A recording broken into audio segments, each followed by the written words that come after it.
waxaan anigu u aqaanaa dheemanka Faransiiska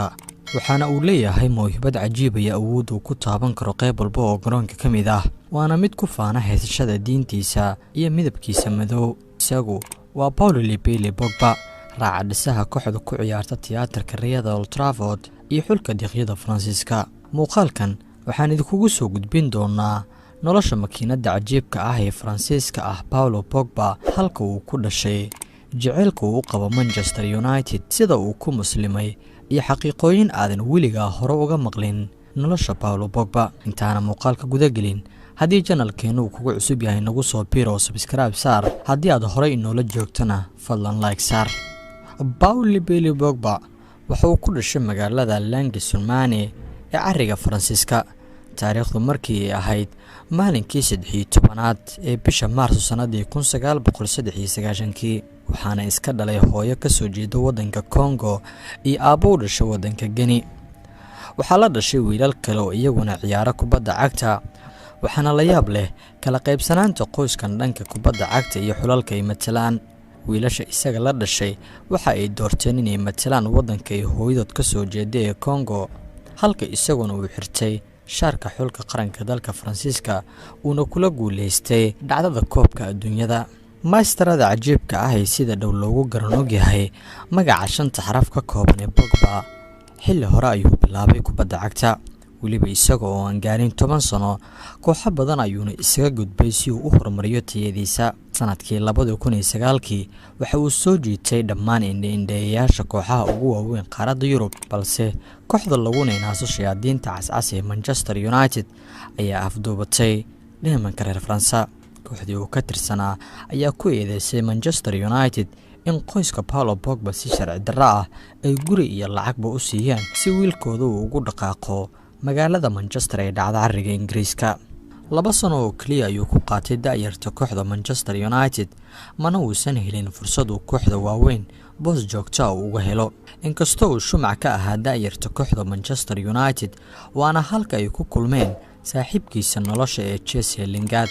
Paul Pogba waxa uu jecel yahay in loogu yeero neenaasta El Pioche jecelka neenaastaasi ayuuna ka horqiray saxaafadda magacna ay fasiraadiisu tahay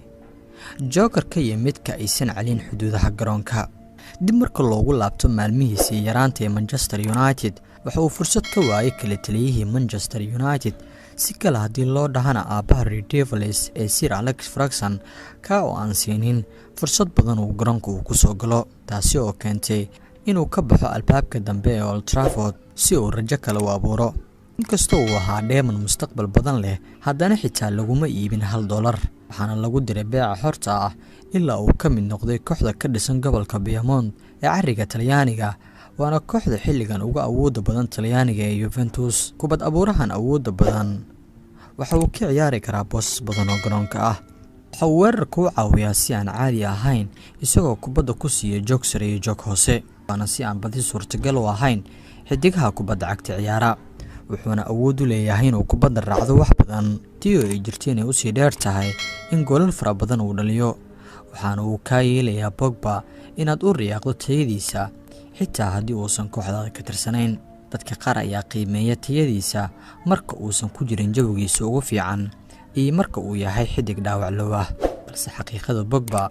waa inuu yahay mid ka mid ah laacibiinta kubadda cagta ugu tayada fiican inkastoo kooxda Manchester United aysan door wanaagsan siinin waqtigii uu yaraa haddana mar walba waa kooxda koobaad aad ayuuna u jecel yahay balse qasaarada United soo gaartay waxa ay noqotay in xidigii ay beeca xorta isaga direen kadib ay 100 milyan ka soo bixiyeen isla markaana uu noqday xidiga ugu qaalisan ee Manchester United ay suuqa ka soo iibsato wiilka asal ahaan ka soo jeeda wadanka Guinea ee dhalasho ahaan haysta Faransiiska ayaa waqti hore ka shafay inuu haysto diinta Islaamka maruu u jawaabayay wariye su'aal ka weydiiyay diintiisa intii uu socday koobkii adduunyada 2014 muslimnimada Paul Pogba ayaa dib ugu laabanaysa wadanka Guinea halkaasi oo muslimiinta degan ay yihiin lambar aad u badan sanadkii 2016 waxaa la weydiiyay sababta uu u doortay diinta Islaamka isagoo leh muslimiintu ma lahan cunsuriyad mana lahan cadaan iyo madow waana sababta aan u doortay Pogba waxa uu difaacay muslimiinta kadib qaraxyo ka dhacay magaalada Manchester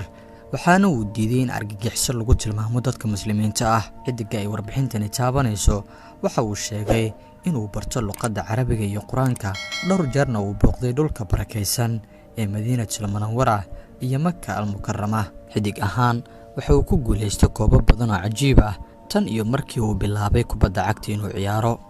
sida koobka adduunyada daayarta iyo midka kale ee waaweyn. Juventus iyo Manchester United ayuu koobo badan kula guuleystay, inkastoo uusan weligiis qaadin tartanka koobka horyaalada Yurub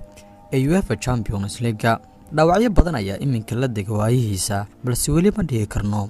Pogba waa xidig liita, bal waa midka ugu shacbiyada badan ee jooga hadda Manchester United, mid ka mid ah xidigaha ugu wanaagsan caalamka iyo kan koobaad ee qadka dhexe wadanka Faransiiska. Haddaba daawade, maxaa ka soo jiitay warbixintan la xiriirta maystarada iyo raaca dhisaha cajiibka ah ee xulka qaranka dalka Faransiiska iyo kooxda kubadda cagta Manchester United ka ku riyoonaya inuu qayb ka noqdo kooxda kubadda cagta Real Madrid? Magacaygu waa Shaafici Maxamuud Nuur Shaafino. fadlan haddii aad muuqaalkan daawatay like sar adigoo mahadsan.